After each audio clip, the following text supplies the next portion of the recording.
You're listening to the Reds Podcast. This is episode number 57. We're talking about social media and how you can stand out. If you're brand new to social media or if you've been on for a long time but you're looking to get more interaction and build more followers, this is where we talk about that. That's coming up on this episode of the Red Podcast.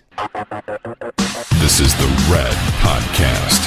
Real entrepreneur development. Make more money, work less, and live a life of freedom. No BS advice that really works. Here's your hosts, David Hooper and Laurel Staples. I got a book that I just started on, and this is a guy, you'll know what he's done, but you probably won't recognize the name. Kemmons Wilson. Do you know that name? I don't know that name. Okay, you probably felt his presence in the entrepreneurial world. Is that what that was? Well, this guy, Kemmons Wilson, he invented Holiday Inn. Oh, I think I've been to a kind of shrine to him at one of the Holiday Inns in Memphis. Yeah, when I was growing up, Holiday Inns used to have these huge signs, and they were big and green. They had a star at the top with an arrow. It looked like it was Las Vegas, in the middle of Memphis, in the middle of Walla Walla, Washington, in the middle of Chunky, Mississippi. Big signs. When they turned them on, everything else dimmed. It was like a brownout. It took so much power. And Kemmons is an interesting guy. He also had another hotel chain actually in Memphis. I think it was headquartered in Memphis, Wilson World. He started as a popcorn vendor, and he's got a book. It's called Half Luck and Half Brains, out of print right now, but you can find used copies everywhere.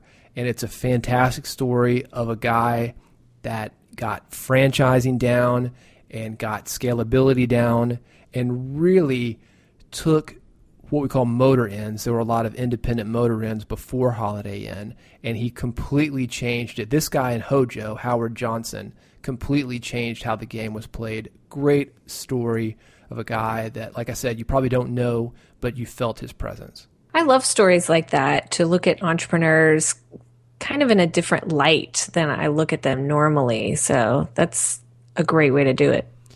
It's interesting on the cover. Guess how much a room at the Holiday Inn was, according to this cover? A quarter. No, I don't know. Back in my day, it cost a quarter. $4. Wow. Or a double, $6. Get a little bit of a break there. Hard to believe. I guess it was different back then. You probably were working for like a nickel an hour. It might have cost you actually more money to stay there at the Holiday Inn. Nowadays, you can't go to New York and pay less than $200 a night. No, you can't go anywhere, stay less than $100 a night, not anywhere nice. Although in New York, I did find a hotel in Times Square for $80, but I wouldn't recommend that anybody ever stay there ever. I stayed in a $99 hotel in New York one time. It had a bathroom down the hall. It had like the single lock within the handle. And extremely scary. I was taking my laptop with me, and I was on the elevator, and the guy was like, "Oh, is that a laptop?" I was like, no, just the bag. It's a sandwich. Yeah, you want to pay $200 a night at least in New York, at least to be safe. Absolutely. Well, today we are talking about how to kick ass in social media. It's something Kemmons Wilson never had to deal with. It's something fairly new. We're going to show you how to use it. What is RED? RED stands for Real Entrepreneur Development. We are for bloggers, podcasters, authors, anybody with a message to spread. We will help you do that through various ways. We're going to help you do something also that's going to let you be around here, not just in a few months, but in a few years or even more.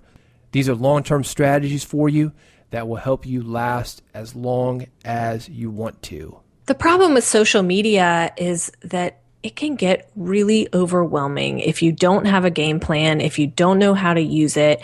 You're going to get lost on it, and you're also going to be wasting your valuable time doing it because it's not going to pay off in the way that you want it to pay off. So that's what we're talking about today, is how to make it work for you, how to make it work for your business so you can pull in more money, pull in more fans, and build your audience and stop wasting your time on it. If you are interested in the topic, we have a couple of other episodes you might be interested in as well. And that is Red Podcast number 39 and also 40. To get those, go to redpodcast.com/39 or redpodcast.com/40 if after this you want more information on social media. We talked about this on our previous episode, redpodcast.com/56. We talked about personality marketing. That's the first step for any kind of social media experience. If you want to be good at this, you can't just be throwing links up there. You've got to let a little bit of yourself in. Social media is a great platform to be what it says, social. That's what it's designed for. It's actually designed for you to connect with your customers, your clients, your audience using your personality. But a lot of business owners aren't doing that. They still have that corporate speak, as I like to call it, on social media, which is just kind of backwards, if you ask me. It's very, very stiff. It's broadcast. It's one-to-many, not really one-on-one, which is more of what social media people that have been successful have done that I've noticed. It's you standing at a microphone with a big, big speaker and not listening back is basically what that corporate speak is. So yeah, it's a two-way interactive conversation. If you bring in your personality, it's just like having a conversation, but other people can read it and then they can join in. That's the great thing about it. Do you have a favorite social media platform, David? I know we've talked about this before. I love Twitter. I think Twitter is amazing because you can get to the point, you can send people messages, they can respond very easily, and I think it's a great way to jump in any number of conversations. You can use the search engine to do that. You can follow the people that you love or respect already. If you want to look up a new topic, you can jump in and get answers to your questions very quickly. I think it's Twitter. How about you? Twitter's my favorite as well. I haven't explored some in depth like Pinterest. I'm on there, but I'm not really on there. But Twitter, I really like too, because you can have more of a conversation with people than you can on Facebook or Pinterest. Those aren't really conversational platforms. And I think when you're trying to get your personality out there, having that conversation can help you. I would disagree with you on this point in that I think that Facebook, you can have a conversation, but here's the thing about conversations on Facebook is they tend to go a little too deep. We've all got those friends that we friended on Facebook, and we thought they were cool, and by cool means agree with us on everything, like parenting, religion, politics. And when we find out that they don't agree with us, it can agitate us, and you really get to see maybe too much personality on Facebook. And that can be dangerous when you're in business. I'm not telling you that you shouldn't do it. Run it however you want to, but just know that it's easy to kind of get sucked down the rabbit hole, get in there with the trolls, and that's not good for your business. I just find that if you create a business page on Facebook, it's hard to get the conversation going through your page. Because on Twitter, you can start your profile on there and you can reach out to people and they reach back to you and you get that conversation going. But if you start a Facebook business page, there's just limited things you can do on there. I'm just not as big of a fan of that. But that's just me. Yeah, definitely. And Facebook is really, really busy. I think the great thing about Twitter is, depending on how you use it, I know a lot of people follow hundreds and hundreds of people, and you can do that. But you can go direct to people. You can cut through all that clutter. You can follow fewer people. That's a great way to cut through the clutter. So to me, Twitter is much better. I love it that Twitter, for example, if we're on vacation, you're away from home, you're somewhere where you don't have access to a computer, I find Twitter really, really easy to use. I know that you can do social media, other sites via your mobile phone, but to me, it's just a little bit more too in-depth for that little bitty screen. I like to get to the point, 140 characters, say what I want to say, read what I want to read, and be done with it. I like Twitter as well because it's 140 characters, and it's just easy to deal with it. On Facebook, you can write novels on there, and it's just really a little more difficult. Well, and what about the distractions? There'll be like nude celebrity photos, and so-and-so died, and here's something that was heartwarming, and here's a little furry animal that saved somebody's life, and then there's a lot of doom and gloom on there as well. So it's easy to get sucked down that. And I think that's just a time management thing, not having anything to do with your business. That's a bad idea right there. So Twitter is our favorite. That doesn't mean it has to be your favorite. You have to find what social media sites really work well for you, for your business, and for your audience. I always say go where your audience is.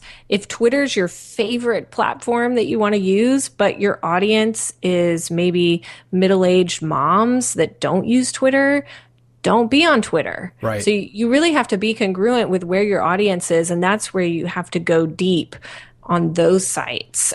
Just forget about what you like. Go where they are. How long have you been on Twitter? Couple years, not too long. I've been on there since 2008. You're a pioneer. Facebook, probably about the same. You probably were on Facebook earlier because of your college. The time you were in college, Facebook was only open to college people. I was not on Facebook in the beginning. What? I remember somebody telling me they wrote on so-and-so's wall. And I was like, what's a wall? I had no idea. That's how it all starts. I think that reputations are built over time, and that's where I'm going with this.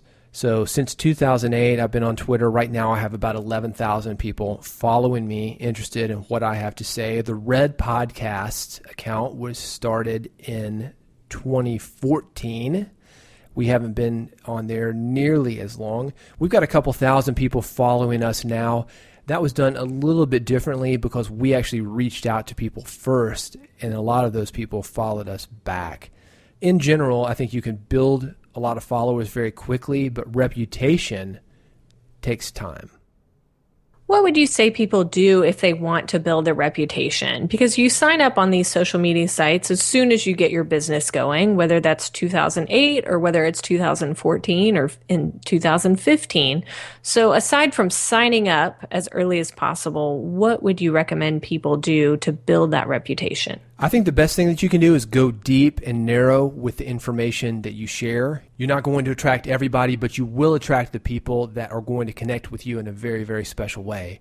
And I think getting in the conversation, doing the things like we talked about a minute ago, searching for conversations, jumping in, adding value where you can, I think that's the best way to do it. I like that you said that, though, that adding value, that's what I find to be one of the most effective strategies for social media is keeping your audience in mind and thinking, how do I add value to them? Whether it's through sharing articles, through telling a joke, through asking a question, whatever that looks like, add that value and keep that in mind. I think you've got to be consistent with quality. I see a lot of guys on Twitter and they'll say, good morning, good night, eating a taco, things of that nature that don't have value to other people. We talked about on the last episode, redpodcast.com/56, about how to become a micro celebrity. And one of the ways that you do that is by giving relevant content. Just because you're involved doesn't mean that anybody cares. And I think social media, it really is all about us, or it can feel that way, and some people take that way too far. You've got to have relevant content. You've got to bring other people into the conversation, make it interesting to the people that might be reading it, and don't make it too personal, although it is good to bring your personality into it. I think you absolutely have to bring your personality into it, but don't do anything, David, like you're saying, being too personal. Don't complain about anything. Don't whine about anything. Don't be a naysayer, any of that stuff. I think it's a fine line. We see people talking about religion, politics, sex, all the things that you're not supposed to talk about. And on one hand, I think it's great. Sometimes I'll even jump into those conversations, but just realize that you could be isolating other people that don't have any desire. It makes them feel uncomfortable or they disagree with you. But it's a fine line, the personality that you bring in and the conversations you jump into. I think being consistent with your quality and also being consistent about showing up. I see a lot of guys, they get on social media, then they disappear. And then they get on social media and they disappear. I don't think you have to necessarily be on multiple times a day or even every day, but don't just disappear for months at a time. I'm working on that one, David. Well, you go into the cave when you're writing a book or when you're working on these big projects that you work on. Sometimes you do disappear, and that's fine. I think that's fine. except if you're trying to get people interested in what you're doing on social media, because you've got new people coming to you all the time, and it's like an old blog. If you go to a blog and you see it hasn't been updated for 6 months or a year, you think, this thing is dead. Same with a podcast. That's a great way to get people to unsubscribe, by not publishing on a regular basis. Consistency is really key in social media, and I laugh about it, but it is something I'm working on. You know how people are trying to get in a habit of writing every day, like writing on their blog every day or writing a book every day? I'm trying to do this for social media. This is where I struggle. I write my book every day, and then social media falls to the wayside. So you can work on these things. You don't have to be perfect at it right now. Just know that consistency is going to be part of your winning strategy if you do want to kick ass at social media. But it has to have that balance. You have to have the quality and you have to be consistent. Quality trumps consistency. Have you ever heard those podcasts, Laurel, where they'll get on the podcast, they'll say, hey, don't really have anything to say, but it's Tuesday and I always publish on Tuesday. Therefore, here's a podcast for you. I've got no outline. I've got no agenda. I'm just going to ramble on and enjoy it. That to me is the most selfish thing that you can do. It doesn't work for a podcast. It won't work for social media. Don't just get on there and start running your mouth just because. Have something to say. Or share something just to share it. I mean, you mentioned the podcasting world, David, but also with email newsletters. Oh, it's Friday, so I'm sending out my email newsletter and don't have anything to say. You want to be that person that always has something of value to give or of quality to give. And maybe that doesn't mean doing it every 5 minutes, especially on Twitter. You can space it out a little bit more, but make sure you're putting something up there when it's relevant and when it's meaningful and not just because it's Tuesday. For your blog, do you have a publishing schedule? Do you say every Monday I'm going to publish something, for example? That is the goal, yeah.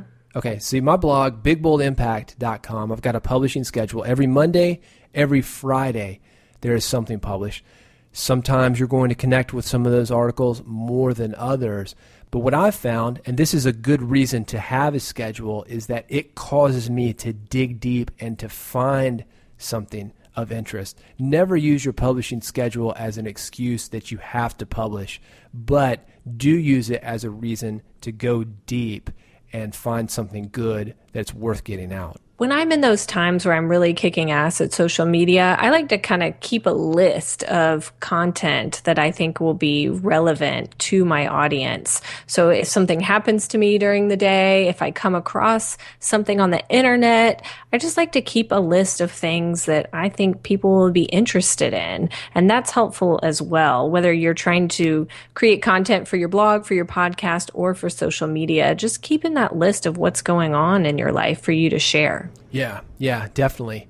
And we talked about this before, worth mentioning again. I think that you can you find what people are going to be interested in by being accessible, by having those conversations. Strangely enough, that's also how you should be using social media. Be accessible through social media. If you're going to take on a site like Twitter or Facebook, don't sign up without using it. If you're going to sign up for it, use it and be accessible. Be open to those two-way conversations. That's how you learn what people are interested in.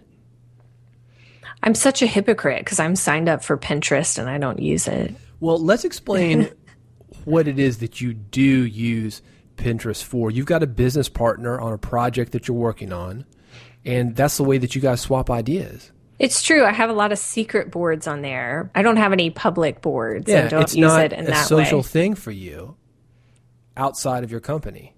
So I guess there is a way to use social media to work for you as a tool for your business without being social on it. Yeah, Pinterest isn't going to be for everybody. I hear people saying, oh, there's a big opportunity. There's a bajillion women on Pinterest. But the truth is, not many of them are interested in what I'm doing. That's why I don't use Pinterest. Exactly. If you're in the same situation, don't think that you've got to get on there just because there are a bajillion people.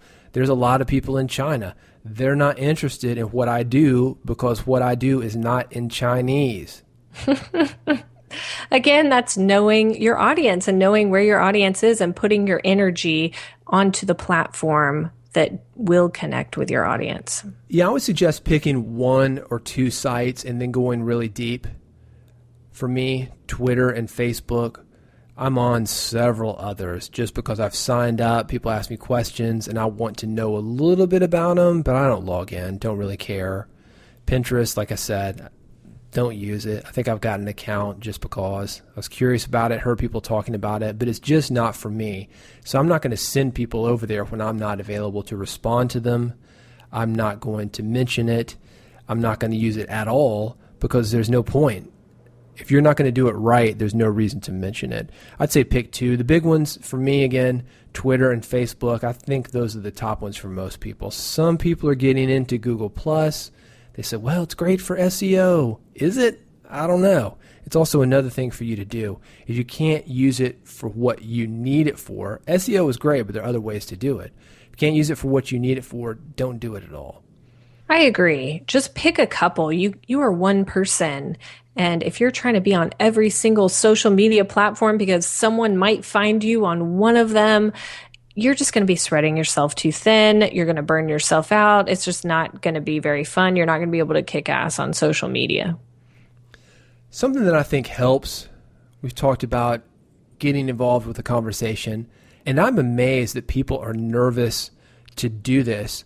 They have a scarcity mindset. I think it's great to mention people. I think it's great to share links. Don't be stingy on your links. Get involved in conversations, share links, retweet. Better than a retweet, why don't you just mention people on your own feed? A lot of people have retweets turned off. Don't favorite it. Send people something that says, hey, I like this, and actually start the conversation with them. Anybody can click a button, but you're not a trained SEAL here. Tell them that you like it and do it in your own words. I think mentioning other people, investing in the conversations with them, and not being stingy on comments or links is a great way to start building your reputation and, as we say, kick ass at social media. What do people do if they have questions or comments for us, David? If you've got questions, if you've got comments, if you have a suggestion for an upcoming episode of Red, we want to hear it. Twitter, at The Red Podcast. You can search for Red Podcast on Facebook, but the best way to get us is via our website, and that is at redpodcast.com. If you like the show, we would appreciate if you go by iTunes, search for Red Podcast, leave us a review, rate us. That will help us come up more frequently when somebody is searching for entrepreneurship. We'll get more people on the program.